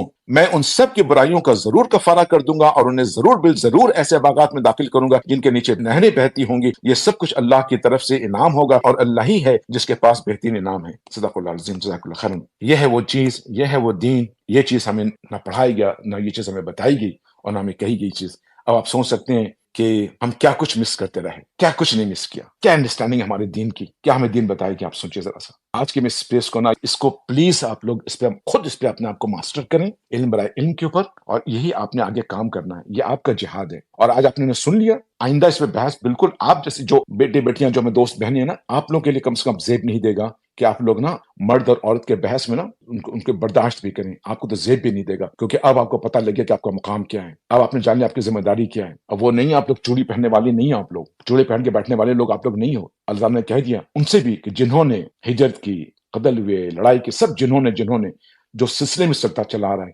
اب آپ سوچیے ذرا سا. اور سورہ توبہ کی آیت میں سے ہے کہ یہ دونوں ایک دوسرے کے مددگار ہیں. مرد اور عورت ایک دوسرے کے مددگار ہیں. یعنی کبھی جو ہے نا مرد کو بھی نا کبھی اس کی ضرورت پڑے گی مدد کی تو عورت اس کی مدد کرے گی. آپ کو پتہ ہے یہ ہے وہ چیز. یہ آج کی بات سننے کے بعد تو پھر یہ سوال بھی نہیں اٹھنا چاہیے عورت و مرد کا یہ بات ہے نا. سوچیے کتنی بڑی بات ہے. جزاک اللہ خیرن، بہت بہت شکریہ آپ سبوں کا. Thank you. اب میں اجازت چاہوں گا انشاءاللہ آپ لوگوں سے. اللہ تعالیٰ سے دعا ہے کہ اللہ تعالیٰ ہم سب کو صحیح علم عطا فرمائے، جس کو علم نافع کہتے ہیں، ایمان و تقویٰ عطا فرمائے، اور اپنے دین کے لیے ہم سے کام لے لے، چاہے مرد ہوں چاہے عورت، اس کے اقامت دین کا ہم سے کام لے لے. اللہ تعالیٰ عمران خان کو راہ نصیب فرمائے، اس کو امیر بنا دے اقامت دین کے کام کے لیے، اور ہم اس کے ساتھ کام کرنے کی توفیق عطا فرمائے. اللہ رب العزت غفور الرحیم غزہ کے مسلمانوں کی مدد فرمائے، ان کو اپنے حفظ میں رکھیں، عافیت کے سائے میں رکھیں، مجاہدوں کی مدد فرمائے اور ان کو کامیاب عطا فرمائے. آمین ثم آمین. اللہ حافظ. اللہم صلی اللہ علیہ وسلم. جزاک اللہ خیر. Thank you.